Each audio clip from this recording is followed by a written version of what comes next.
প্রথমত আমি মসজিদ কর্তৃপক্ষকে ধন্যবাদ জানাতে চাই। ইস্ট লন্ডন মসজিদ আমার হৃদয়ের অতি নিকটের একটা স্থান।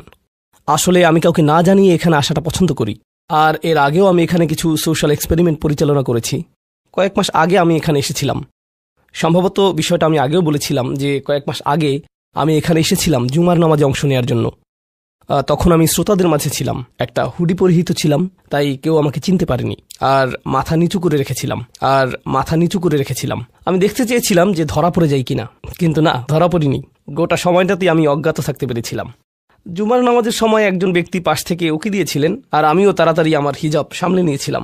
এরপর আর কোনো সমস্যা হয়নি। কিন্তু যাই হোক, আপনাদের আতিথেয়তায় আমি আপ্লুত। আর অবশ্যই আজ রাতে আপনাদের বিপুল সংখ্যক উপস্থিতি আল্লাহ আমাদের মধ্যে যে ভালোবাসা দিয়ে দিয়েছেন সেটাই প্রমাণ করছে। আল্লাহ শুধু এই ভালোবাসাটিকে ইবাদত হিসেবে কবুল করে নিন, আর মুসলিমদের মাঝে এই ভালোবাসাকে বৃদ্ধি করে দিন। এই সন্ধ্যায় আমি আপনাদের সাথে যে আলোচনা করতে চাই তা হল কোরআনের একটি অনুচ্ছেদ, সূরা ফুরকানের শেষ অংশ। এটা কোরআনের 25তম সূরা। আমার অনেক প্রিয় এবং হৃদয়ের কাছের একটা অনুচ্ছেদ। এটা এমন অনুচ্ছেদ যা নিয়ে আমি আগেও বহুবার আলোচনা করেছি, কিন্তু কয়েক বছর পর পর এই আয়াতগুলোতে ফিরে যাওয়ার এবং এর সাথে আমার সম্পর্ককে নবায়ন করার প্রয়োজনীয়তা অনুভব করি। আর আমি যদি এই প্রয়োজন অনুভব করি, আমার মনে হয় যে আপনাদেরও এই একই প্রয়োজনীয়তা রয়েছে। তো এটাই হলো 25তম এই সূরাটি থেকে প্রাপ্ত কিছু শিক্ষা, আপনাদের সাথে আলোচনা করার পেছনের অনুপ্রেরণা।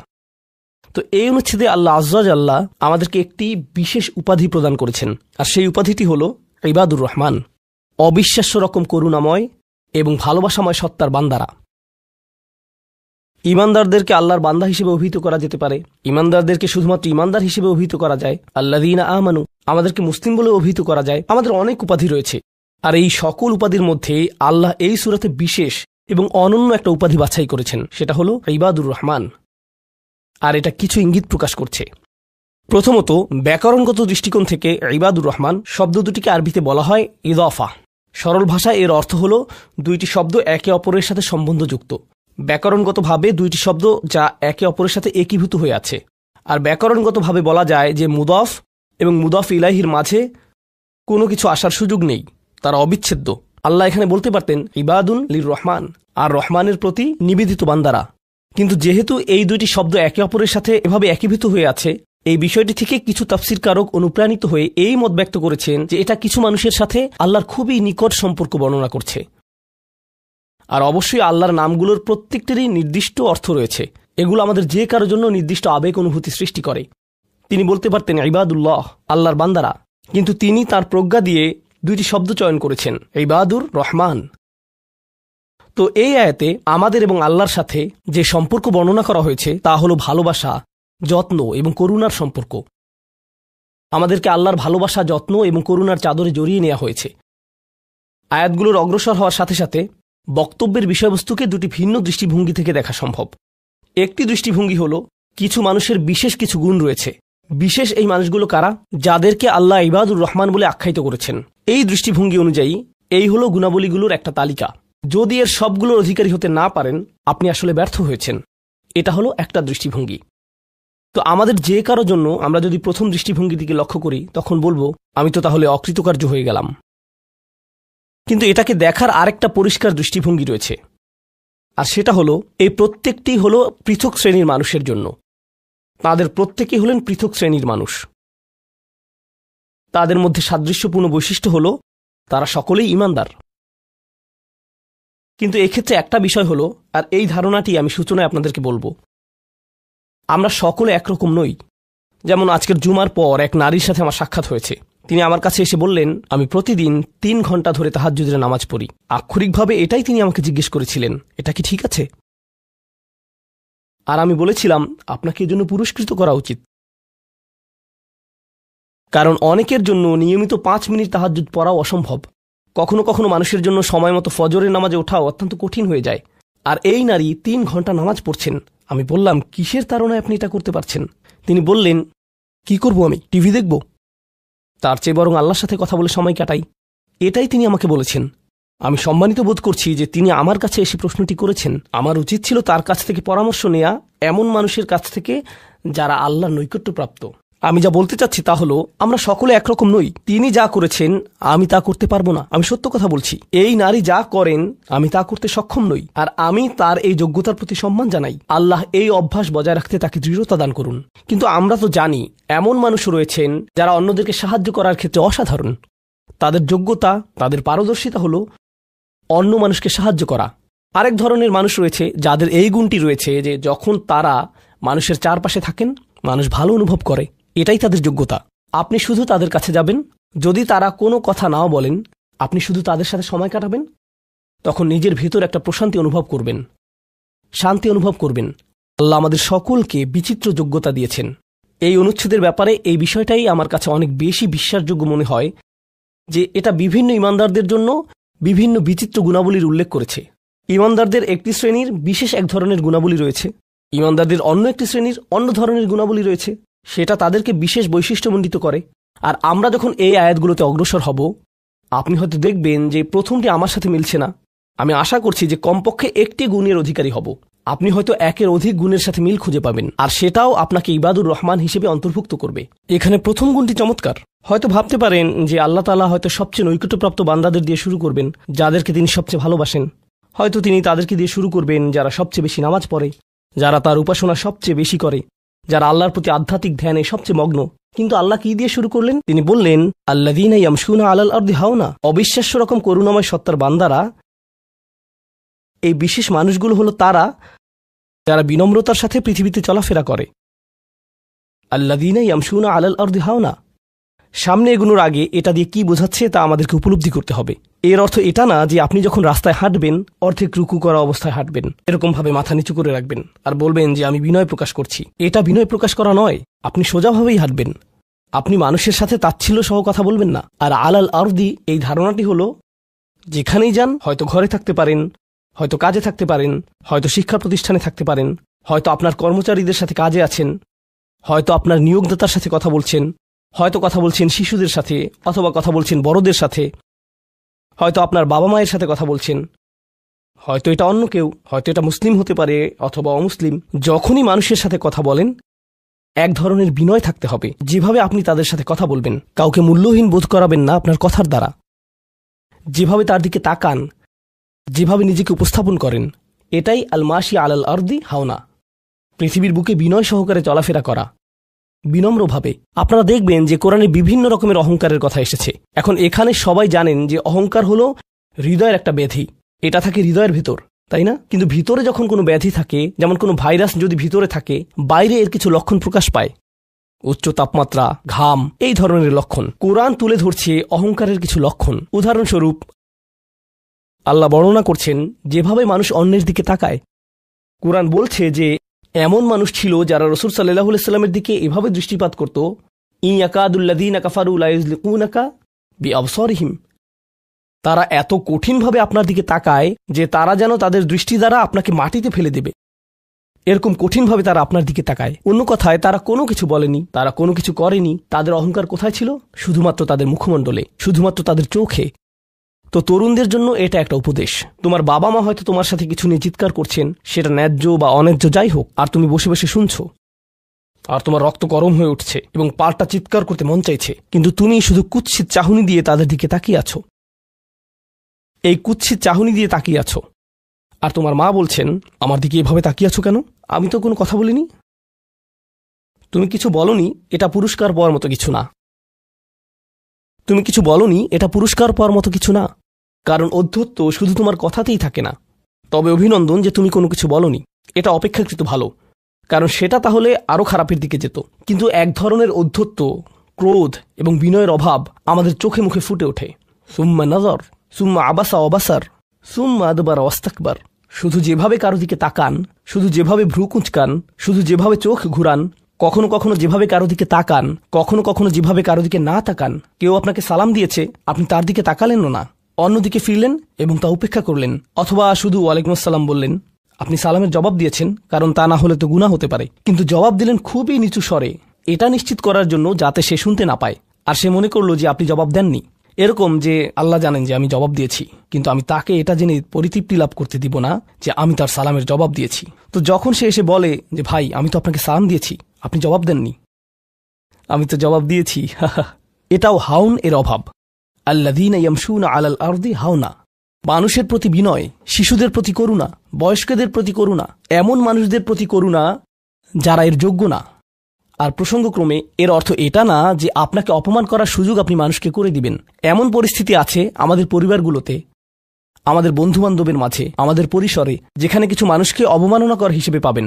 এমনটা ঘটে। আপনার পরিবারে এমন মানুষ রয়েছে, কখনো কখনো আপনার পিতামাতাও এরকম হতে পারেন।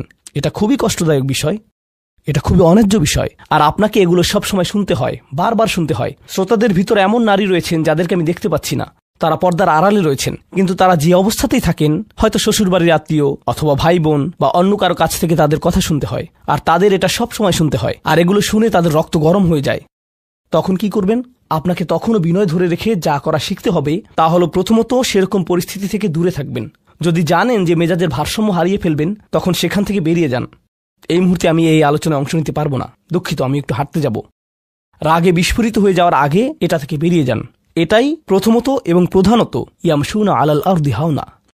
যুক্তিসঙ্গতভাবেই আয়াতটিতে এর সাথে যা সম্পর্কিত, ওয়া ইযা খাতাবাহুমুল জাহিলুনা ক্বালু সালামা, অল্প অল্প করে অবিশ্বাস্য কিছু শিক্ষা এখানে প্রদান করা হয়েছে। আরবি ভাষায় ইদা অর্থ যদি না, এর অর্থ যখন। যখন বিরক্তিকর ব্যক্তিরা, যখন সেই ব্যক্তিরা যাদের নিজস্ব নিয়ন্ত্রণ নেই, এরা যখন তাদের সাথে কথা বলে, যখন মূর্খ লোকেরা তাদের সাথে কথা বলে, এখানে বলা হচ্ছে না যে যদি তারা কথা বলে, বরং আয়াতে বলা হচ্ছে যখন তারা কথা বলে। আল্লাহ আমাকে এবং আপনাকে জানিয়ে দিচ্ছেন যে এমন লোক সব সময় থাকবে যারা আমাদের উদ্দেশ্যে কথা বলবে, যারা আমাদের সাথে আলোচনায় অংশ নিবে, যারা আমাদের সাথে ভাব প্রকাশ করবে। তাদের আচরণ হয়তো ভালো হবে না, এরকমটা ঘটবে, এটা এড়াতে পারবেন না। এই ধরনের অপ্রীতিকর অভিজ্ঞতার শিকার আপনাদের প্রত্যেককেই হতে হবে, আমি সহ। এমন লোক থাকবে যারা জাহেল। এখানে জাহেল অর্থ উপলব্ধি করুন। জাহেল অর্থ শুধুমাত্র মূর্খ না। যখন মুসা আলাইহিস সালামকে গরুর বাছুর সম্পর্কে জিজ্ঞেস করা হলো, তিনি বলেছিলেন যে তোমাদেরকে একটি গরু কুরবানি করতে হবে।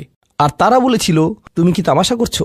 আতাত্তাখিযুনা হুজুয়া, তুমি কি আমাদের সাথে উপহাস করছো? আমাদেরকে গরু কুরবানি করতে হবে? এখানে আমাদের সামনে জটিল পরিস্থিতি রয়েছে, কিন্তু কোনো গরু কুরবানির প্রয়োজন নেই। তিনি আসলেই রেগে গেলেন। আপনারা জানেন যখন মুসা আলাইহিস সালাম রেগে যান, তখন তিনি কিছু একটা করে ফেলতে পারেন। তো তিনি তৎক্ষণাৎ আল্লাহর কাছে প্রার্থনা করলেন এবং বললেন, আউযু বিল্লাহি আন আকুনা মিনাল জাহিলিন, আমি জাহেলদের অন্তর্ভুক্ত হওয়া থেকে আল্লাহর আশ্রয় প্রার্থনা করি। এর অর্থ মূর্খ নয়, কারণ স্পষ্টতই মুসা আলাইহিস সালাম ছিলেন পৃথিবীর জ্ঞানী মানুষদের একজন।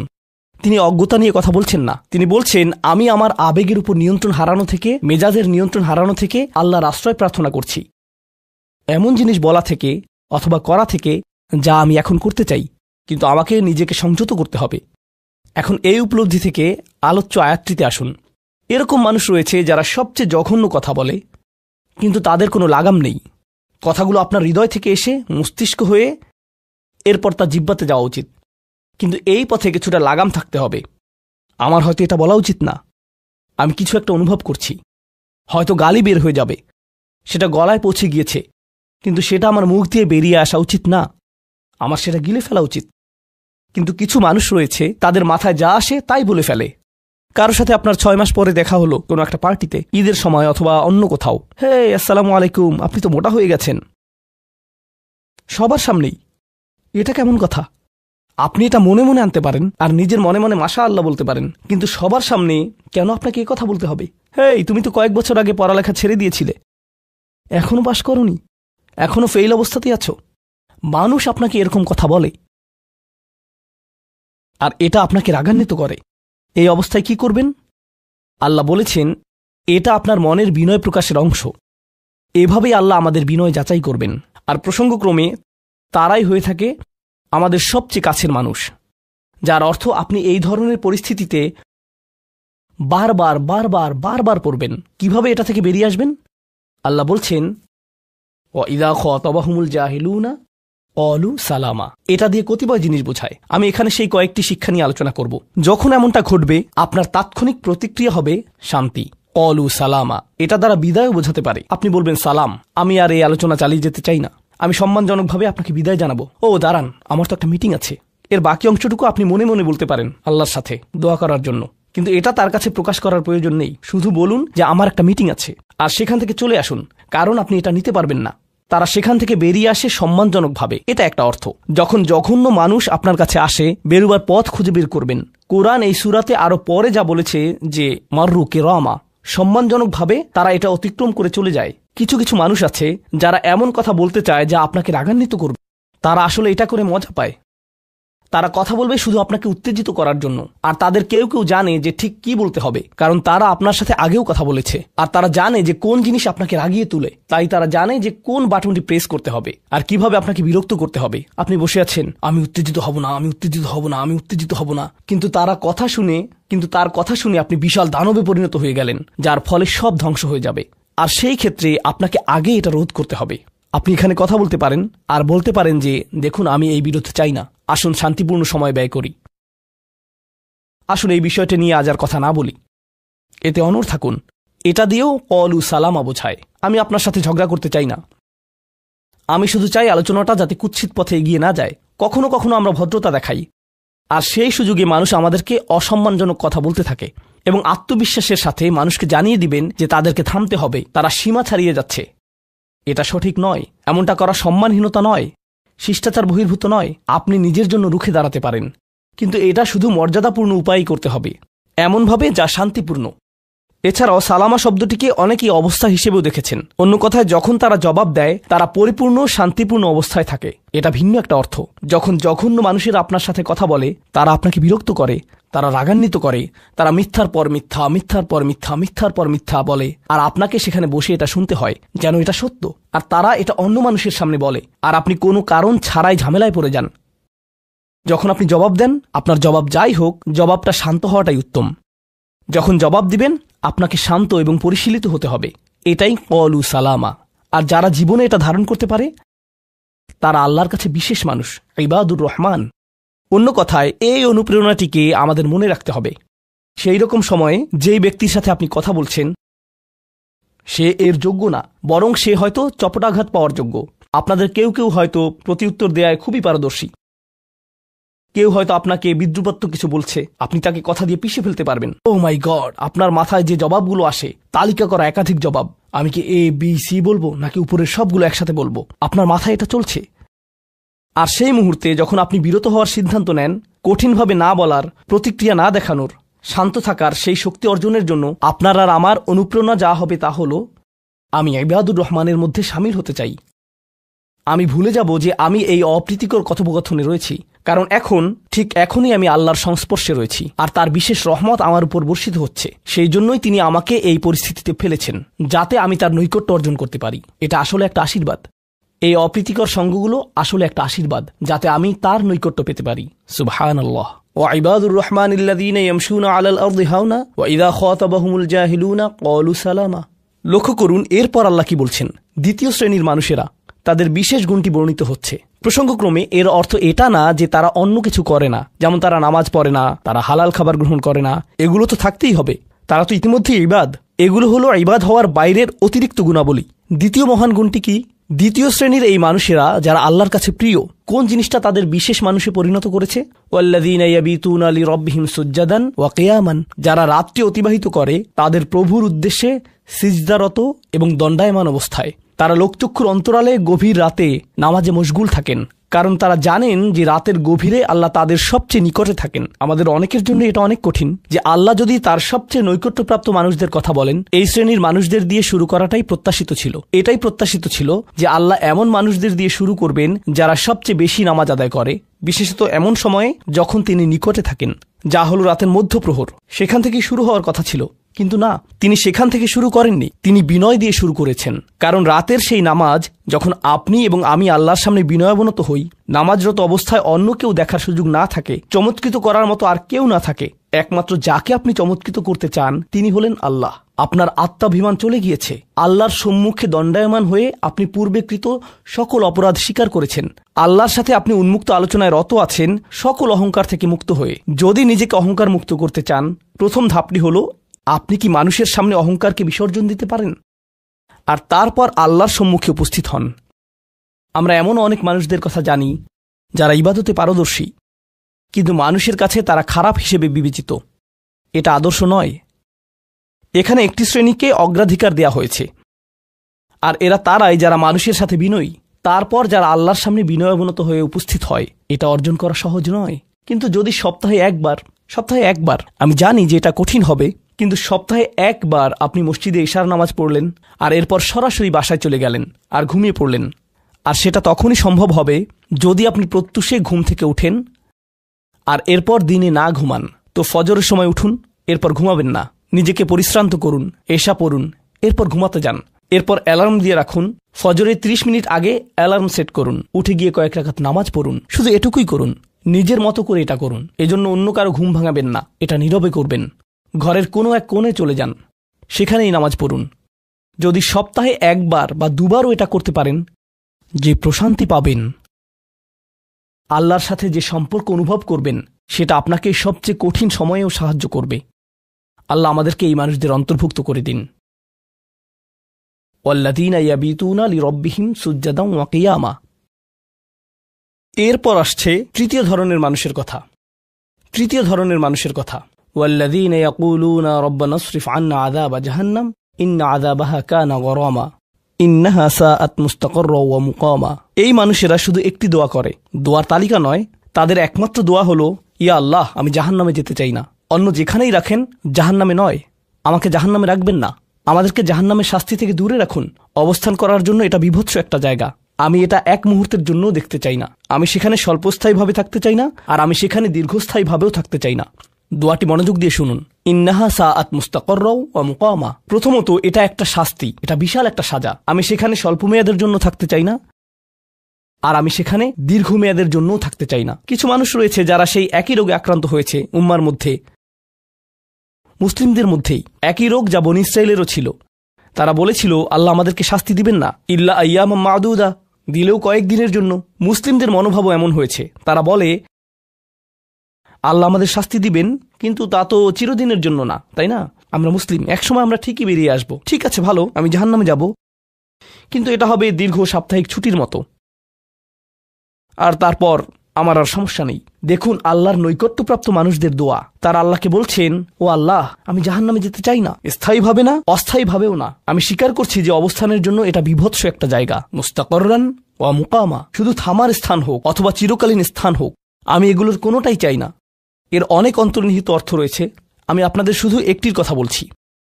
দেখুন, আপনি এবং আমি কখনোই প্রলুব্ধ হওয়া থেকে বাঁচতে পারবো না। হারাম সবসময় আমাদের সামনে আসবে, আর এটা সবসময় আমাদেরকে আহ্বান করবে। আর শাইতানু ইয়াইদুকুমুল ফাকর, শয়তান তোমাদেরকে দেউলিয়াতের প্রতিশ্রুতি দিবে। অন্য কথায়, যখন আপনি হালাল পথে চলবেন, শয়তান আপনাকে প্রতিশ্রুতি দিবে, তুমি সুযোগ হারিয়ে ফেলছো, তুমি বঞ্চিত হচ্ছ, সবাই কত মজা করছে, তুমি অনেক মজা করতে পারতে, তুমি আরও অর্থ উপার্জন করতে পারতে, তুমি আরও ইন্দ্রিয় সুখ উপভোগ করতে পারতে। সেই সব সময় আপনার কাছে বিজ্ঞাপন দিতে থাকবে বিকল্প পণ্যের, বিকল্প পন্থার, নিজের কামনাকে চরিতার্থ করার। কিছু যায় আসে না যে কতটুকু কোরআন মুখস্থ করেছেন, কিছুই যায় আসে না যে কি পরিমাণ তাহাজ্জুদ আপনি পড়েছেন। এগুলো কোনোটাতেই আসে যায় না। শয়তান থামবে না। দিন শেষে আপনি তো একজন মানুষই। দিন শেষে কামনা বাসনাগুলো আপনার মাঝে থাকবে, আর শয়তান থামবে না, সে আপনার পেছনে লেগেই থাকবে। শয়তানের একটা কৌশল আল্লাহ বর্ণনা করেছেন। তার মনস্তাত্ত্বিক কৌশলটি হল, যায়্যানা লাহুমুশ শাইতানু আমালাহুম। শয়তান তাদের কাজগুলোকে তাদের কাছে আকর্ষণীয় করে দেয়। শয়তান আপনার কাছে আসবে, আপনাকে প্রলুব্ধ করবে। তখন আপনি বলবেন, হ্যাঁ এটা খারাপ, কিন্তু আমি তো অনেক ভালো কাজও করি। হ্যাঁ, আমি এলোমেলো কাজ করছি, কিন্তু আমি তো নামাজও পড়ছি, আর আমি তো কাফেরও না, তো সমস্যার কিছু নেই। আর এইবার করেই আমি থেমে যাব। এমন না যে আমি এটা করতেই থাকবো, শুধু একবারই করব। এভাবে নিজেকে সব ধরনের যুক্তি দিতে থাকেন, নিজে নিজে এটাকে বৈধতা দিতে থাকেন। আপনার চিন্তায় এটা এখন আর অতটা খারাপ না। আর তারপর যখন এমন মানুষ চারপাশে থাকেন যাদেরকে বলেন যে এটা তো খারাপ, আর তারপর যখন এমন মানুষের চারপাশে থাকেন যাদেরকে বলেন যে এটা তো খারাপ, তারাও আপনাকে বলে, না ভাই, কাম অন, এটা অতটা খারাপ না, থামো তো, এরকম কথা বলো না, না আল্লাহ ওইরকম না, আল্লাহ তোমাকে শাস্তি দিবেন না, কেন এরকম হতাশাজনক কথা বলছো, তুমি অতিরিক্ত চিন্তা করো। আপনি তা শুনেন, আর এটা আপনাকে প্রভাবিত করতে শুরু করে। কিন্তু যখন কাজটা করে ফেলেছেন, যেটাই করেছেন, হতে পারে এটা অ্যালকোহল অথবা অন্য কোনো মাদক, এটা কারোর সাথে সম্পর্ক হতে পারে, সেটা যাই হোক, যখন নিজেকে বলেন যে এটাই শেষবার, কিন্তু এটাই শেষ তো না। কারণ যখনই কাজটা ঘটে যায় আর কয়েকদিনের মধ্যে অনুশোচনাও কেটে যায়, তখন মোবাইলে আরেকটা মেসেজ চলে আসে, তারপর আরেকটা দাওয়াত আসে, তারপর আপনি বলেন, না এটাই শেষবার। আবারও সেই চক্রে আটকে যান, আর আবারও সেটা করেন, আর তা করতেই থাকেন। শয়তান ঠিক এটাই চেয়েছিল। মানুষ এই চক্র বন্ধ করতে পারে, আল্লাহর প্রতি নিবিষ্ট হয়ে বলতে পারে, ইয়া আল্লাহ, আমার বন্ধুরা কি বলেছে তাতে কিছু যায় আসে না, শয়তান কি ওয়াসওয়াসা দিচ্ছে তাতে কিছু যায় আসে না, কতবার এই বিভৎস চক্রে আটকা পড়েছি তাতে কিছু যায় আসে না। আমি ফিরে আসলাম 2 দিন অনুতপ্ত থেকে আবারও পাপে লিপ্ত হওয়া থেকে। আমি ফিরে আসলাম আপনার কাছে ক্ষমা চাওয়ার পর আবারও পাপ করা থেকে। ওয়ালাম ইউসিরু আলা মা ফাআলু ওয়া হুম ইয়ালামুন। তারা পাপ কাজগুলো বারবার করে না, আর তারা জানে যে তারা কি করছে। আমি সেই লোকদের অন্তর্ভুক্ত হব না? ওয়ালাইসাতিত তাওবাতু লিল্লাযিনা ইয়ামালুনা আস-সাইয়্যাত। তওবা, অনুশোচনা তাদের জন্য কাজ করে না যারা পাপ করতেই থাকে। এমনকি তওবা করার পরেও এটা সেই মানুষদের জন্য না যারা এই চক্রে আটকে যায়। এটা তাদের জন্য যারা বলে, ইয়া আল্লাহ, আমি জাহান্নামে যেতে চাই না, আমি জাহান্নামের যোগ্য অনেক কাজ করেছি, কিন্তু এখন আমি থেমে যাচ্ছি। আর এটাই চূড়ান্ত। তারা হলেন আল্লাহর কাছে বিশেষ মানুষ, কারণ আল্লাহ জানেন এটা কতটা প্রলুব্ধকারী ছিল। আল্লাহ জানেন সেই আসক্তি কতটা শক্তিশালী ছিল। আল্লাহ জানেন পাপের কত গভীরে আপনি ছিলেন। আল্লাহ জানেন আপনার উপর শয়তানের সেই দীর্ঘ নিয়ন্ত্রণের কথা, আর আপনি সেই নিয়ন্ত্রণ ভঙ্গ করতে এবং আল্লাহর কাছে ফিরে আসতে সক্ষম হয়েছেন। আল্লাহর পথে আপনার এই যাত্রা অন্য মানুষের তুলনায় অনেক কঠিন। আপনার সামনের প্রলোভনগুলো অনেক শক্তিশালী, আপনার প্রতি অভিকর্ষের টানটি অনেক বেশি শক্তিশালী, আর এর সাথে লড়াই করে যেহেতু আল্লাহর কাছে এসেছেন, তাই আপনি বিশেষ মর্যাদা সম্পন্ন। এটা মনে করবেন না যে আমি তাহাজ্জুদ পড়ি না তাই আমি অতটা ভালো না, অথবা আমি আরবি জানি না, বা আমি এখনো সম্পূর্ণ কোরআন পাঠ করিনি আর আমি তাজবিদের নিয়মগুলো জানি না। না না না না না, আপনার বিশেষত্ব এজন্য না যে আপনি 17 বার হজ করেছেন। আপনার জ্ঞান এবং ইবাদতের জন্য আপনি আল্লাহর কাছে বিশেষ না। আপনি আল্লাহর কাছে বিশেষ মর্যাদা সম্পন্ন, কারণ আপনি পাপ থেকে বেরিয়ে এসেছেন আর আপনি শুধু তার ভয়েই ভীত। এটাই আপনাকে আল্লাহর কাছে বিশেষ মর্যাদা সম্পন্ন করে। তাই আপনিও ইবাদুর রহমান। তো এখান থেকে আল্লাহ আমাদেরকে সম্পূর্ণ বিপরীত দিকে নিয়ে যাচ্ছেন। এই প্রত্যেক শ্রেণী সম্পর্কে চিন্তা করুন, কিভাবে এগুলো আপনার সাথে প্রাসঙ্গিক, কিভাবে আপনি আল্লাহর কাছে বিশেষ মর্যাদা সম্পন্ন হতে চান, কিভাবে আপনি আল্লাহর নৈকট্য পেতে চান, কিভাবে আমি আল্লাহর নৈকট্য পেতে চাই। আমাদের কাছে এটা আসলে কতটা মূল্যবান। পাপ হলো এক প্রকারের ভালোবাসা। আমরা এর মোহে পড়ে যাই, আমরা এতে আসক্ত হয়ে যাই। আর এই অনুচ্ছেদটি আসলে ভালোবাসার একটা প্রতিযোগিতা, কারণ আপনি ইন্দ্রিয় সুখ ভালোবাসেন, আপনি এই পাপগুলোকে ভালোবাসেন, আর আপনি তা ছাড়তে চান না, কারণ এতে আপনার সুখানুভূতি নষ্ট হবে। আর অন্যদিকে আল্লাহ বলছেন, আমি আমার নিজের দ্বারা সেই সুখকে প্রতিস্থাপন করে দিব, আমি এটাকে আমার নৈকট্য দ্বারা প্রতিস্থাপন করে দিব। আল্লাহ এই সুযোগ দিয়েছেন, আপনার নিজেকে এই সমীকরণের আলোকে সিদ্ধান্ত নিতে হবে। আপনি এই পরিস্থিতিতে পড়বেন, অন্য কেউ জানবে না যে আপনার মাথায় কি সংগ্রাম চলছে, কেউ জানবে না, শুধু আল্লাহ জানবেন।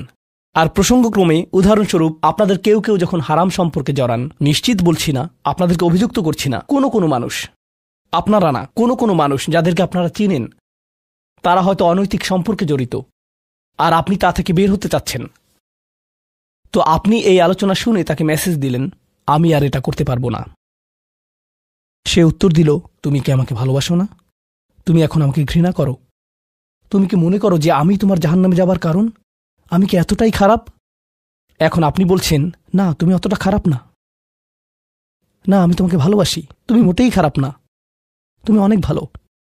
ঠিক আছে, যদি আমার সাথে সম্পর্ক সমাপ্ত করতে চাও, আজকে রাতে আমার সাথে দেখা করো, আর আমার মুখের সামনে এটা শেষ করো। না, এটা আমি করতে পারবো না। ঠিক আছে, তুমি আমাকে ঘৃণাই করো। আচ্ছা ঠিক আছে, আমি আসছি। এটা আবার শুরু হয়ে গেল। আর এরপর আপনি আবারও তওবা করতে চান। দেখতে পাচ্ছেন, এটা শুধুমাত্র আপনি না, আপনি হয়তো আবেগগতভাবে কোনো কিছুতে জড়িয়ে যেতে পারেন, আর এখন আপনি আবেগগতভাবে ব্ল্যাকমেলের শিকার হচ্ছেন। এর দ্বারা আপনি খারাপ বোধ করবেন। আপনাকে এর বিরুদ্ধে যুদ্ধ করতে হবে, আপনাকে এটা অবদমন করতে হবে, আর আপনাকে উপলব্ধি করতে হবে যে আপনি হয়তো কাউকে হতাশ করছেন, কিন্তু আল্লাহকে সন্তুষ্ট করছেন। আর আপনি এটা শুধু নিজের জন্যই করছেন না, বরং এটা ওই মেয়ের জন্যও করছেন, বা ওই ছেলের জন্যও করছেন যে আপনার মেসেজের জবাব দিচ্ছে। সে আল্লাহর সামনে দাঁড়াবে এটাও আপনি চান না। আপনি যদি তাকে আসলেই ভালোবাসেন, শুধুমাত্র যদি তাকে কামনা না করেন, বরং তাকে ভালোবাসেন, তাহলে আপনি তাকেও রক্ষা করতে চাইবেন। তো এখন আমরা খুবই অপ্রত্যাশিত স্থানে চলে যাচ্ছি। আল্লাহর কাছে আরও কে বিশেষ মর্যাদা সম্পন্ন? ওয়াল্লাযীনা ইযা আনফাকু লাম ইউসরিফু ওয়া লাম ইয়াকতুরু ওয়া কানা বাইনা যালিকা কওয়ামা। এই মানুষেরা যখন তারা অর্থ ব্যয় করে, তারা সকল অর্থ উড়িয়ে দেন না, তারা অতিরিক্ত খরচ করেন না, আর তারা কৃপণও নয়। তারা অনেক বেশি খরচ করেন না, আর তারা অনেক কমও খরচ করেন না। তাদের বাজেট ভারসাম্যপূর্ণ। বাজেটের সাথে আল্লাহর নৈকট্যের সম্পর্ক কি? সম্পর্ক রয়েছে। কারণ আল্লাযীনা ফি আমওয়ালিহিম হাক্কুন মালুম, তাদের অর্থে অন্যদের অধিকার রয়েছে যা সুবিদিত। আপনার পিতামাতার অর্থনৈতিক সহায়তা প্রয়োজন, আপনার সন্তান, আপনার ভাই বোন, আপনার স্ত্রীর প্রয়োজন, এমন অনেক ক্ষেত্র রয়েছে যার জন্য আপনার অর্থ প্রয়োজন। কিন্তু যখন আপনি প্রয়োজনহীন জিনিসে আসক্ত হয়ে পড়েন আর আপনার অর্থ যখন ব্যয় হয় সিনেমার পর সিনেমা, সিনেমার পর সিনেমায়, সাবস্ক্রিপশনের পর সাবস্ক্রিপশনে, গেমের পর গেম, এরপর গেমে, গাড়ির জন্য নতুন যন্ত্রাংশ কেনার পেছনে, যেই চাকা দেখতে উল্টো দিকে ঘূর্ণায়মান, তার প্রয়োজন আপনার নেই। সেগুলো আপনি দেখবেন না যখন আপনি গাড়ি চালাবেন, সেটা অন্য কেউ দেখবে। এগুলো ঘুরবে অন্য কারোর জন্য, আপনার জন্য না। যন্ত্রাংশ অথবা ডিভাইস, আপনি নতুন আইফোন ছাড়াও বেঁচে থাকবেন, এতে কোনো ক্ষতি হবে না। স্যামসাং যদিও কিছুটা বিপজ্জনক, তারপরও অনেক বোনেরা পার্স অথবা ব্যাগের জন্য এমনটা করেন। ও আল্লাহ, এই ব্যাগগুলোর কোনোটার দাম কয়েক লাখ টাকা। বলছি না যে আপনি এগুলোর কোনোটাই কিনতে পারবেন না, কিন্তু আল্লাহ বলছেন ঠিক আছে খরচ করো, কিন্তু অতিরিক্ত খরচ করো না। আপনাদের কারো কারো জন্য আবার সবচেয়ে খুশির বিষয় হলো টাকা ধরে রাখা। আপনি স্ত্রীকে সাথে নিয়ে সুপার শপে গিয়েছেন, তিনি 1 প্যাকেট দুধ নিলেন। আমাদেরকে এত বেশি দুধ প্রয়োজন, ছোট প্যাকেট নিতে পারো না? ডিসকাউন্টের জন্য অপেক্ষা করতে পারো না? এটা দুধ, এটা ডিম, এগুলো নিয়ে কৃপণতা না করলে হয় না? এমন মানুষ রয়েছে যারা প্রাপ্য মানুষদের টাকা ধরে রাখে। আপনার সন্তানদের অর্থ প্রয়োজন, তাদের চলার জন্য কিছুটা পকেট খরচ প্রয়োজন, আপনার স্ত্রীর কিছুটা অর্থ প্রয়োজন। যদি তিনি গৃহ ব্যবস্থাপনার দায়িত্বে থাকেন আর তিনি নিজে উপার্জন না করেন, আর তিনি আপনার কাছে বলেন আমি কি 500 টাকা পেতে পারি? কিসের জন্য তোমার টাকা প্রয়োজন? আমাকে সম্পূর্ণ প্রতিবেদন প্রদান করবে, সকল রিসিট দেখাবে। দাঁড়ান, 1 মিনিট থামুন। এটা লাম ইয়াকতুরু, এটা আপনার জন্য চ্যালেঞ্জ হতে পারে। আপনি যদি আল্লাহর নৈকট্য লাভ করতে চান, আপনার পরিবারের খাবারের প্রসঙ্গ আসলে তাদেরকে জঞ্জালের মতো বিবেচনা করবেন না। আপনার জন্য সর্বোত্তম খরচের খাত হলো আপনার পরিবার। নিজের পরিবারের সাথে এরকম খারাপ আচরণ করবেন না, কিন্তু অতিরিক্ত খরচও করবেন না। অন্যরা এমন আছে যারা টাকা উড়ায়। আল্লাহ হয়তো আপনাকে কিছুটা অর্থ দিয়েছেন আর আপনি আপনার 16 বছরের সন্তানকে BMW কিনে দিলেন যাতে সে রাস্তার পাশে লাগিয়ে দিয়ে অ্যাক্সিডেন্ট করতে পারে, আর তারপর তাকে আরেকটা কিনে দিলেন। না না না, আপনি এমনটাও করতে পারবেন না। লাম ইউসরিফু ওয়ালাম ইয়াকতুরু ওয়া কানা বাইনা যালিকা কওয়ামা, তারা একটি ন্যায্য ভারসাম্যপূর্ণ পন্থা অবলম্বন করে এই 2 অবস্থার মাঝে অবস্থানের জন্য। পরবর্তী গুণটি আমার প্রিয়, মনোযোগ দিয়ে শুনুন। এরা সবাই একটি শ্রেণী। ওয়াল্লাযীনা লা ইয়াদউনা মা'আল্লাহি ইলাহান আখার ওয়া লা ইয়াকতুলুনা আন-নাফসা আল্লাতী হারামাল্লাহু ইল্লা বিল হক ওয়া লা ইয়াজনুন ওয়া মান ইয়াফআল যালিকা ইয়ালকা আসামা, তারা আল্লাহর পাশাপাশি অন্য কোনো উপাস্যের কাছে প্রার্থনা করে না, আর আল্লাহর পাশাপাশি অন্য কোনো উপাস্যের কাছে প্রার্থনা না করা অবস্থায় তারা কাউকে হত্যা করে না এবং তারা ব্যভিচারে লিপ্ত হয় না। 3টি বিষয়। তারা আল্লাহ ছাড়া কারো কাছে প্রার্থনা করে না, এর সাথে রয়েছে তারা হত্যা করে না এবং তারা ব্যভিচার করে না। 3টি বিষয় একসাথে, 3টি বিষয় একসাথে। এটা তো অসাধারণ কোনো অর্জন নয়। কেউ বলতে পারে যে হ্যাঁ, আমি তো তালিকায় এসে পড়েছি, আমি কাউকে হত্যা করিনি। কিন্তু জানেন কেন এটা বৈশিষ্ট্যসূচক? কারণ এই বিষয়গুলো খুবই প্রাথমিক স্তরের, তাই না? অন্য অনেক কবিরা গুনাহ রয়েছে, কিন্তু আল্লাহ বলছেন যে তোমরা আল্লাহর কাছে বিশেষ মর্যাদার অধিকারী হতে পারবে যদি তোমরা শুধু এটুকু করো। কেন এটা বিশেষ মর্যাদাপূর্ণ? মক্কার মানুষদের কথা চিন্তা করুন, সেই সমাজের কথা চিন্তা করুন যার মাঝে কোরআন এসেছিল। সেই মানুষগুলো 1000 বছর ধরে শিরকে লিপ্ত ছিল। হত্যা তাদের কাছে সাধারণ বিষয়ে পরিণত হয়েছিল, জিনা কোনো বিষয়ই ছিল না। আর এগুলো বড় বিষয় ছিল না তাদের পূর্বপুরুষ অথবা তাদের পূর্বপুরুষ অথবা তাদের পূর্বপুরুষের কাছে। এগুলো ছিল জীবনেরই অংশ। জীবন ছিল গ্যাংস্টারের মতো। আর যখন তারা এই সকল কিছু ছেড়ে আল্লাহর কাছে আসলো, তাদের পরিবারকে বলেছিল যে ও তুমি তো এখন মুসলিম, কংগ্রাচুলেশনস। তাদেরকে সকল ধরনের বিভৎস অভিজ্ঞতার সম্মুখীন হতে হয়েছিল, তাদের প্রিয় মানুষদের কাছ থেকে, তাদের সমাজ থেকে, তাদের বন্ধু বান্ধবদের কাছ থেকে, কারণ তারা সেই অপরাধগুলো ত্যাগ করেছিলেন, তাই না? কিছু মানুষের জন্য শুধুমাত্র ঈমান গ্রহণ করা, শুধুমাত্র অপরাধী জীবন থেকে বেরিয়ে আসা, শুধুমাত্র জিনা থেকে বেরিয়ে আসা ছিল এতটাই বড়। আপনারা যারা সম্মানিত পরিবারে বেড়ে উঠেছেন, পরিশুদ্ধ পরিবেশের মাঝে ছিলেন, আপনার জন্য সেই ধরনের বিপত্তিতে না পড়াটা সহজ অথবা সহজতর। এখনকার সময়ে যে কোনো কিছুই সহজ, কিন্তু আপনাদের যারা অমুসলিম অবস্থা থেকে এসেছেন, আপনি চারপাশে অপরাধ সংঘটিত হতে দেখেছেন, আপনি চারপাশে মাদকের আসর দেখেছেন, আপনি চারপাশে নারী লিপ্সা দেখেছেন, প্রত্যেক সাপ্তাহিক ছুটির দিনই ক্লাবে যেতেন, আর তারপর আপনি আল্লাহর পথে আসলেন, আপনি ঈমান গ্রহণ করলেন। সেই জীবন থেকে আপনার এই যাত্রাটি ছিল বিশাল এক যাত্রা, আর আল্লাহ এটা স্বীকার করেছেন এবং বলেছেন যে এটা বেশ বড় ব্যাপার যে কিছু মানুষ এমনটা করেছে। শুধু এই বিবেচনায় তারা বিশেষ মর্যাদাময়, তারা অন্য কিছু জানে না, তাদের ব্যাপক কোনো জ্ঞান নেই, কিন্তু মূল বিষয় হলো তারা আল্লাহর সন্তুষ্টির জন্য হিজরত করেছেন, তারা সেই বড় পাপগুলো থেকে আল্লাহর অভিমুখে যাত্রা করেছেন। এটা অবিশ্বাস্য। কিন্তু এই আয়াতগুলোতে আল্লাহর করুণা এখনও সমাপ্ত হয়নি। প্রথমত সেই 3টি বিষয় যা আমি উল্লেখ করেছি, শিরক বা আল্লাহ সম্পর্কে অশ্রদ্ধা প্রদর্শন করা, হত্যা এবং ব্যভিচার, এগুলো অনেক বড় পাপ। তো আল্লাহ কি বলছেন? ইউদাআফ লাহুল আযাবু ইয়াওমাল কিয়ামা ওয়া ইয়াখলুদ ফীহি মুহানা। এমন মানুষের জন্য শাস্তি দ্বিগুণ করা হবে, আর তারা সেখানে থাকবে অপমানিত অবস্থায়। এই পাপগুলো আল্লাহর কাছে ছোট বিষয় না, বিশেষত 3টা পাপ একসাথে। কিন্তু প্রসঙ্গক্রমে সবচেয়ে খারাপ অপরাধ শিরক। সবচেয়ে খারাপ অপরাধের মধ্যে দ্বিতীয়টি হল যখন আপনি একজন ব্যক্তিকে হত্যা করেন। এটা কাকে হত্যা করার সমতুল্য? গোটা মানবজাতিকে। এটা হলো দ্বিতীয় বৃহত্তম অপরাধ। আর তারপর তৃতীয় বৃহত্তম অপরাধ কোনটি? জিনা। এই 3টি একসাথে এসেছে একটি আয়াতে। সেজন্য আল্লাহ বলছেন যে এই ব্যক্তিটি বিশেষ ধরনের শাস্তি পাবে, আর সে এই শাস্তিতে রয়ে যাবে অপমানিত অবস্থায়। কিন্তু এমনকি খারাপের ভিতর সবচেয়ে খারাপ, এরপর সবচেয়ে খারাপ ব্যক্তিটি, এই ব্যক্তিটি এজন্য সবচেয়ে খারাপ না যে সে একটি জিনিস করছে, বরং সে সবচেয়ে খারাপ কারণ সে 3টি জিনিসই করেছে। 3টি জিনিসই করেছে। এটা জাহান্নামের হ্যাট্রিক অর্জনের মতো। আর সম্পর্কে আল্লাহ কি বলছেন?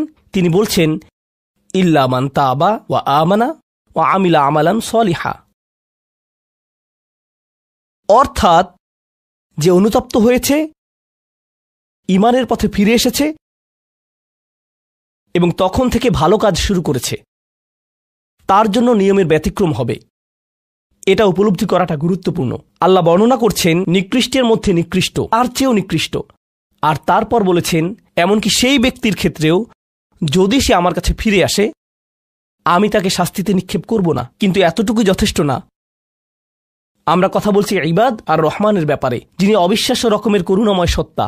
তো তিনি তাদেরকে শুধুমাত্র জাহান্নাম থেকে রক্ষা করেই ক্ষান্ত হবেন না, তিনি আরও কি করবেন? ফাউলাইকা ইউবাদদিলুল্লাহু সাইয়্যাতিহিম হাসানাত। সেই মানুষগুলোর মহাপাপগুলোকে প্রতিস্থাপিত করবেন। আর আমি আপনাদেরকে মনে করিয়ে দিচ্ছি সেই পাপগুলো কি? শিরক। ইন্নাশ শিরকা লাযুলমুন আযীম। হত্যা, কাআন্নামা কাতালান নাসা জামিআ, সে যেন গোটা মানবজাতিকে হত্যা করল। এবং জিনা, ব্যভিচার, সবচেয়ে বড় পাপ এগুলো। আল্লাহ বলছেন যে পাহাড় সমান তাদের এই সমগ্র পাপ কাজগুলোকে আমি প্রতিস্থাপন করে দিব ভালো কাজ দিয়ে। কিন্তু তারা এখনো কোনো ভালো কাজ করেনি, তারা এখনো নামাজ পড়েনি, তারা এখনো ইবাদত করেনি, তারা এখনো হজ করেনি, তারা এখনো দান করেনি। তারা মূলত যা করেছে তা হলো অনুতপ্ত হয়েছে। আর এখন থেকে তারা ভালো কাজ করবে। আল্লাহর জন্য এতটুকুই যথেষ্ট।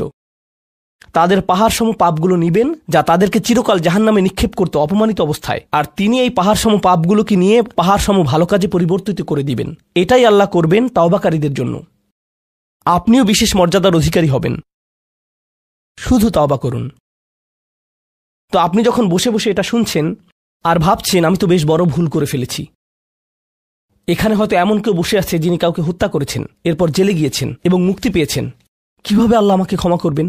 আপনাদের কেউ কেউ হয়তো ব্যভিচারের ভুল করে ফেলেছেন, আল্লাহ আপনাদেরকে রক্ষা করুন। আপনাদের কেউ কেউ হয়তো সেই পথে অগ্রসর হচ্ছেন, আপনাদের কেউ কেউ হয়তো শিরক করেছেন। সকল ধরনের অপরাধ সংঘটিত হচ্ছে, আর মানুষ সকল ধরনের অপরাধে লিপ্ত হচ্ছে। আপনি যদি তওবা করেন এবং আল্লাহর কাছে ফিরে আসেন, এই সকল অপরাধ শেষ হয়ে যাবে।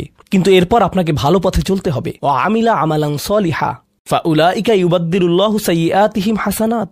অন্য কথায়, যখন আপনি আল্লাহর কাছে ফিরে আসবেন, এটা প্রকৃত অর্থেই প্রত্যাবর্তন হতে হবে, এটা কৃত্রিম হতে পারবে না। ওয়া কানাল্লাহু গফুরুর রহিমা। আর আল্লাহ সর্বদাই ক্ষমাশীল, অতিমাত্রায় ক্ষমাশীল, সর্বদা প্রেমময়, যত্নশীল এবং করুণাময়। আমার সময় ফুরিয়ে যাচ্ছে, কিন্তু আপনাদের সাথে আরও কয়েকটা বিষয় শেয়ার করতে চাই। আসুন এই তালিকাটা প্রথমে শেষ করি।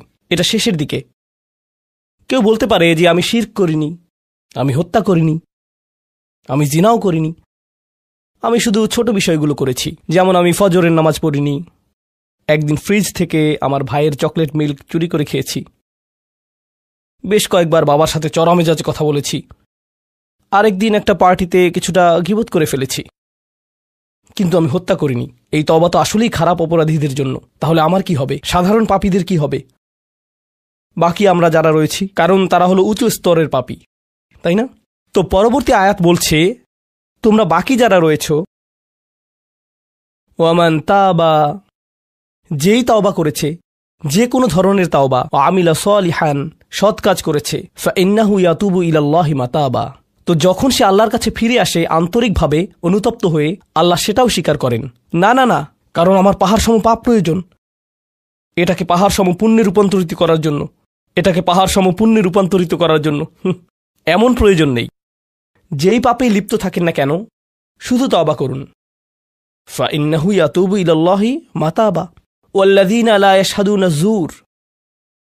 এমন মানুষ যারা অন্যায়ের সাক্ষ্য হয় না, এর অর্থ হলো তারা সহ্য করে না যখন কোনো অন্যায় সংঘটিত হয়।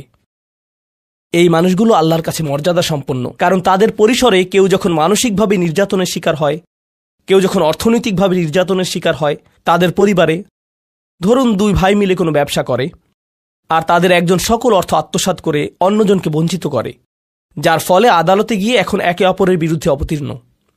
সেখানে আপনার হয়তো কোনো এক পক্ষের সাথে সম্পর্ক রয়েছে, আপনি নিশ্চুপ দাঁড়িয়ে থেকে অন্যায় হতে দিবেন না। আপনি এটা হতে দিবেন না।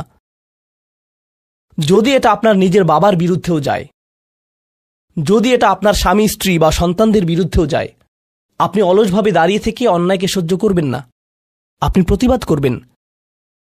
কমপক্ষে এর নীরব অংশীদার হবেন না, আপনি সে স্থান ত্যাগ করবেন। এর সাথে আমার কোনো সম্পর্ক নেই, আমি এর অংশ হতে চাই না। লা ইয়াশহাদুনা যুর এর আরেকটা অর্থ হলো তারা মিথ্যা সাক্ষ্য প্রদান করে না। কখনো আপনার উপর চাপ থাকে এমন মানুষের পক্ষ অবলম্বন করার জন্য যারা অন্যায়কারী। আপনি জানেন যে তারা অন্যায়কারী, কিন্তু তারা বলে পরিবার আগে ভাই, অথবা বন্ধুত্ব সবার আগে। আর আপনি যদি এটা করেন, যদি আপনার আনুগত্য ভুল স্থানে প্রদান করেন, এটা জেনে শুনে যে আপনি ভুল, তাহলে এটা লা ইয়াশহাদুনা যুর এর লঙ্ঘন। আয়াতটির দ্বিতীয় অংশ ওয়া ইযা মাররু বিল্লাগwi মাররু কিরামা, এটাও অসাধারণ। এই আয়াতে আল্লাহর কাছে আপনাকে অসাধারণ বানিয়েছে কোনটি? আপনি একটা আসরে রয়েছেন, বন্ধুরা সবাই ঘুরে বেড়াচ্ছে, অথবা আপনি হয়তো কোনো হোয়াটসঅ্যাপ গ্রুপে আছেন। আজকাল যোগাযোগের বিভিন্ন মাধ্যম রয়েছে, আর এই সকল যোগাযোগের মাঝে মানুষ যুক্তিহীন কথা বলে থাকে, মানুষ একে অপরের বিরুদ্ধে গীবত করে, তারা একে অপরের প্রতি বিদ্রূপ করে, তারা একে অপরের সময় নষ্ট করে, আর আপনি এর সাথে কোনো সম্পর্ক রাখতে চান না। তো আপনি কি করবেন? আপনি আসরটি ত্যাগ করবেন। কিন্তু আপনি প্রথমে একটা লেকচার দিবেন না যে এগুলো সবই অর্থহীন, তোমরা নিজেদের সময় নষ্ট করছো, আস্তাগফিরুল্লাহ, আমি তোমাদেরকে আল্লাহর দিকে ডাকছি এবং তওবা করতে আহ্বান জানাচ্ছি, তোমরা এই ভিডিওটি দেখো, আমি এই আসর ত্যাগ করছি না। অথবা আপনি কোনো পার্টিতে রয়েছেন আর বললেন আস্তাগফিরুল্লাহ, তোমরা সবাই গীবত করছো, আমি এখান থেকে চলে যাচ্ছি। ওয়া ইযা মাররু বিল্লাগwi মাররু কিরামা, যখন তারা এই ধরনের আসরের পাশ দিয়ে যায়, যখন তারা এই ধরনের পরিস্থিতির সম্মুখীন হয়, তারা সেখান থেকে বেরিয়ে আসে সম্মানজনক উপায়ে, মাররু কিরামা। অন্য কথায় তারা তাদের নিজস্ব মর্যাদা রক্ষা করে, তারা এমন অবস্থায় পড়ে না যা অন্যদেরকে এবং তাদের নিজেদেরকে অপমানিত করে। আর এই প্রক্রিয়ায় তারা অন্য কাউকে খারাপ বোধও করায় না, তারা সম্মানজনক অজুহাত তৈরি করে এবং নিজেদেরকে সেই পরিস্থিতি থেকে বের করে আনে। ওয়া ইযা মাররু বিল্লাগwi মাররু কিরামা। আর সবশেষে ওয়াল্লাযীনা ইযা যুকিরু বিআয়াতি রাব্বিহিম লাম ইয়াখিরু আলাইহা। আসলে এখনো শেষ হয়নি, আপনাদের ভালো বোধ করার জন্য বললাম। ওয়াল্লাযীনা ইযা যুকিরু বিআয়াতি রাব্বিহিম লাম ইয়াখিরু আলাইহা সুম্মান ওয়া উমিয়ানান। এটা জুমায় অংশগ্রহণকারীদের জন্য। যখন তাদেরকে স্মরণ করিয়ে দেয়া হয়, তারা অন্ধ এবং বধিরের মতো পড়ে থাকে না। অন্য কথায় তারা সেগুলো উপেক্ষা করে না, তারা সেগুলোকে হালকাভাবে গ্রহণ করে না। তারা কিছু শোনার পর বলে না যে হ্যাঁ, এটা আমার সম্পর্কেই বলেছে, এটা ঠিকই আমার বিবেককে আঘাত করেছে, কিন্তু আমি ভুলে যাব যে এটা আমি শুনেছি, আমি ভান করব যে এটা আমার সম্পর্কে না এবং এটা নিয়ে চিন্তা করব না। তারা ইচ্ছাকৃত বধির না, আর তারা ইচ্ছাকৃতভাবে অন্ধও না। সেই স্মরণিকার প্রতি যা তাদেরকে প্রদান করা হয়েছে, এটা ছিল আপনার সম্পর্কে, এটা ছিল আপনার কার্যকলাপ সম্পর্কে, আপনার উদ্দেশ্য সম্পর্কে। আর এখন আপনি এটা আর নিতে পারছেন না, কারণ আপনি পরিবর্তিত হতে চান না। বাল ইউরিদুল ইনসানু লিয়াফজুরা আমামাহ, মানবজাতি শুধু তার সামনে যা রয়েছে তাতে নিমজ্জিত হয়ে যেতে চায়। প্রলোভনগুলো এতটাই মজবুত। আর কোরআন উলিন নুহা সম্পর্কে বলছে, তারা এমন মানুষ যারা নিজেদেরকে সংযত করতে পারে। আপনাকে স্মরণ করিয়ে দেয়া হচ্ছে নিজেকে সংযত করার জন্য, আর আপনি বলছেন আমি সংযত হতে চাই না, আমি এই অবস্থাতেই ভালো আছি, আমি ইতিমধ্যেই কাজটি করার দিন, তারিখ এবং স্থান নির্ধারণ করে ফেলেছি এবং টিকিটও করে ফেলেছি।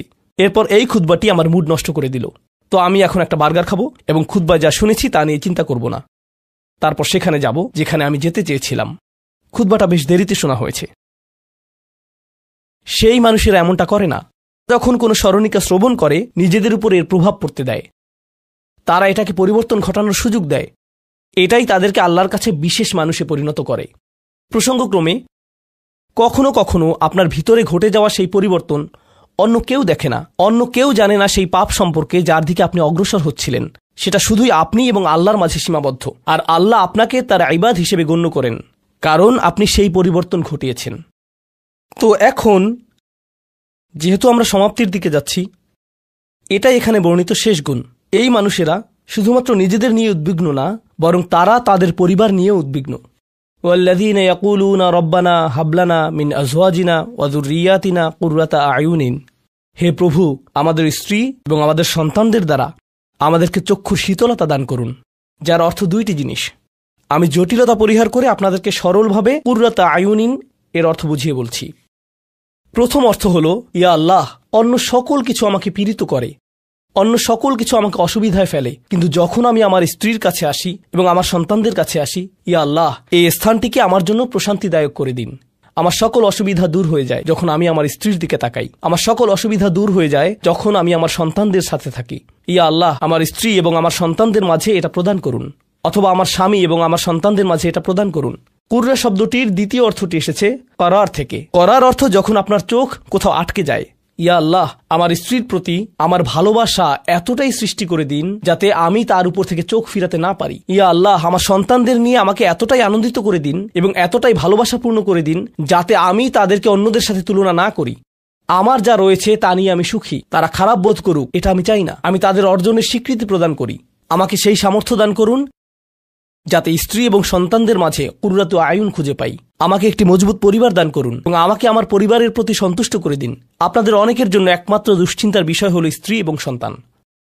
এই দোয়া অনুযায়ী দুশ্চিন্তার একমাত্র উপশমকারী হওয়া উচিত স্ত্রী এবং সন্তান। আর আপনি নিজে চেষ্টা না করে শুধু আল্লাহর কাছে কিছু চাইতে পারেন না, কারণ আল্লাহ বিশেষ কোনো বৃষ্টি আপনার পরিবারের উপর বর্ষণ করবেন না, যার ফলে আকস্মিকভাবে আপনি আপনার স্ত্রীকে ভালোবাসতে শুরু করবেন। এর জন্য চেষ্টা করতে হবে। আপনার সন্তানদের সাথে সম্পর্ক উন্নয়নের জন্য আপনাকে চেষ্টা করতে হবে। এটা রাতারাতি ঘটবে না। এটা এমন জিনিস যাতে আপনাকে এবং আমাকে বিনিয়োগ করতে হবে। তো আল্লাহ আমাদেরকে সামর্থ্য দান করুন যাতে আমরা শুধুমাত্র মুখে এই দোয়া করে ক্ষান্ত না হই, বরং দোয়াটি যাতে বাস্তবায়িতও করতে পারি, কারণ আল্লাহ প্রচেষ্টার বিষয়ে জিজ্ঞেস করবেন। এমনকি সেই বিখ্যাত দোয়াটির শেষেও এটা এসেছে, রব্বানা আতিনা ফিদ দুনিয়া হাসানা ওয়া ফিল আখিরাতি হাসানা ওয়া কিনা আযাবান নার। বিখ্যাত একটি দোয়া, তাই না? আমাদেরকে এই জীবনের সর্বোচ্চটা দান করুন, পরের জীবনেরও সর্বোচ্চটা দান করুন, আমাদেরকে জাহান্নামের শাস্তি থেকে রক্ষা করুন। এরপরে আল্লাহ কি বলছেন? উলাইকা লাহুম নাসিবুম মিম্মা কাসাবু। তারা ততটুকু অংশই পাবে যা তারা অর্জন করেছে। আপনি শুধু দোয়া করবেন আর তা কাজ করবে তেমনটা না। আপনাকে অর্জন করতে হবে, আপনার চেষ্টাকে কাজে লাগাতে হবে। তো আপনি যখন আপনার পরিবার নিয়ে উদ্বিগ্ন থাকবেন, তখনই আপনি পরিবারে প্রশান্তি প্রদানের জন্য আল্লাহর কাছে চাইবেন। আর প্রসঙ্গক্রমে এটা দিয়ে কি বোঝায়? যে সকল স্বামীরা যারা লন্ডন শহরে রাত 2টা-3টা পর্যন্ত সীসা বারে সময় কাটান, কিন্তু বাড়িতে তাদের স্ত্রীদের কাছে যান না, কারণ তারা তাদের স্ত্রীদের মাঝে কোনো প্রশান্তি খুঁজে পান না। আর তাদের স্ত্রীরা তারাও তাদের স্বামীদের মাঝে কোনো প্রশান্তি খুঁজে পান না। যখন তারা বলবেন, না ভাই আমাকে বাড়ি যেতে হবে, তখন তারা আল্লাহর কাছে বিশেষ মর্যাদা সম্পন্ন হয়ে উঠবেন। যখন তারা সন্তানদের সাথে সময় ব্যয় করবেন, সন্তানদের থেকে তাদের চোখ সরে যায় না। আর যেহেতু আপনার চোখ তাদের থেকে সরছে না, এর অর্থ আপনি আসলে তাদের সাথে রয়েছেন। এর অর্থ আপনি আসলে সন্তানদের সাথে সময় ব্যয় করছেন এবং সেটা উপভোগ করছেন। এই বিষয়টি আপনাকে আল্লাহর কাছে বিশেষ মর্যাদা সম্পন্ন করে তুলেছে। তাদের জন্যই উলাইকা ইউজজাউনাল গুরফাতা বিমা সাবারু। আর আমাদেরকে মুত্তাকিনদের নেতা হিসেবে কবুল করুন, সৎকর্মশীলদের নেতা হিসেবে কবুল করুন। আমাদের সন্তানদেরকে ভালো সৎকর্মশীল জীবন দান করুন, যার ফলে যখন আমি আপনার সম্মুখে দাঁড়াবো, ইয়া আল্লাহ, আমার পরিবারের সদস্যদের কাজের কারণে আমার সৎকর্মের পরিমাণ শুধু বৃদ্ধিই পাবে। এখন এই সব কিছুর পরে উলাইকা ইউজজাউনাল গুরফাতা বিমা সাবারু, এই মানুষদেরকে প্রদান করা হবে সুউচ্চ প্রাসাদ, তারা যে ধৈর্য প্রদর্শন করেছে তার প্রতিদান স্বরূপ। লক্ষ্য করুন, এখানে আল্লাহ বলছেন তারা যে ধৈর্য প্রদর্শন করেছে তার প্রতিদান স্বরূপ। আপনি যদি এই তালিকার প্রথমে যান, যারা তাদের জিহ্বা সংযত করে, যখন মূর্খ লোকেরা তাদের সাথে কথা বলে তারা বিনয়ী, তারা জিহ্বা সংযত করে, যারা আল্লাহ ছাড়া অন্য কারো ইবাদত করে না, তারা আল্লাহর ইবাদত করে রাতের গভীরে। এই তালিকাটি যা আমরা আলোচনা করলাম, তাদের প্রত্যেকেরই প্রয়োজন অধ্যাবসায়, মজবুতি, দৃঢ়তা এবং প্রতিজ্ঞা। আর সবর শব্দটি দিয়ে এটাই বোঝায়। এই মানুষগুলো পুরস্কৃত হবেন তারা যে দৃঢ় প্রতিজ্ঞা দেখিয়েছেন তার জন্য।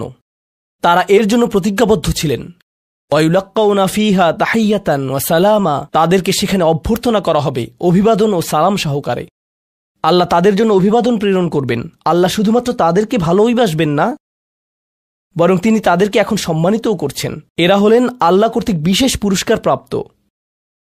খালিদিনা ফিহা হাসুনাত মুস্তাকররা ওয়া মুকামা, তারা অবিশ্বাস্য সেই সম্মানের মাঝে এবং সেই সুউচ্চ প্রাসাদের মাঝে চিরকাল থাকবেন। কি চমৎকার স্থান, স্বল্পকালীন এবং চিরকালীন অবস্থানের জন্য। তো আল্লাহ এটাকে জাহান্নামের সাথে তুলনা করেছেন, তাই না?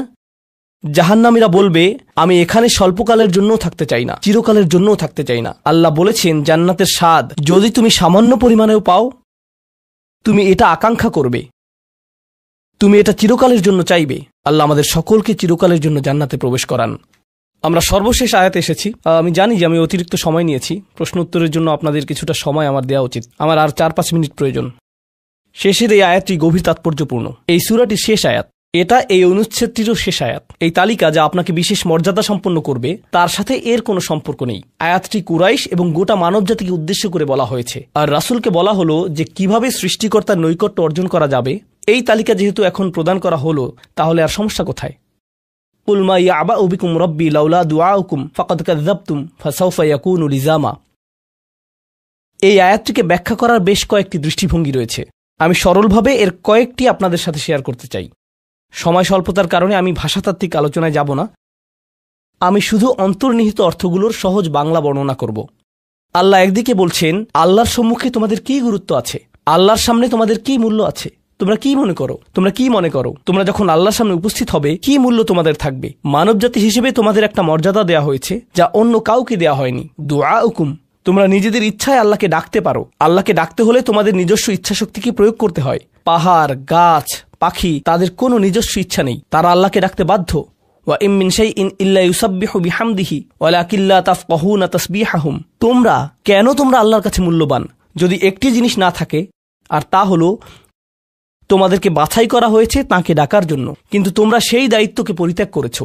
ফাকাদ কাযযাবতুম, আল্লাহকে ডাকার এই আমন্ত্রণকে তোমরা মিথ্যা সাব্যস্ত করেছো। ফাসাউফা ইয়াকুনু লিজামা, এই শাস্তি তোমাদেরকে পরিত্যাগ করবে না। এটা হবে এমন জিনিস যা থেকে তোমরা মুক্ত হতে পারবে না। এটা প্রথম অর্থ।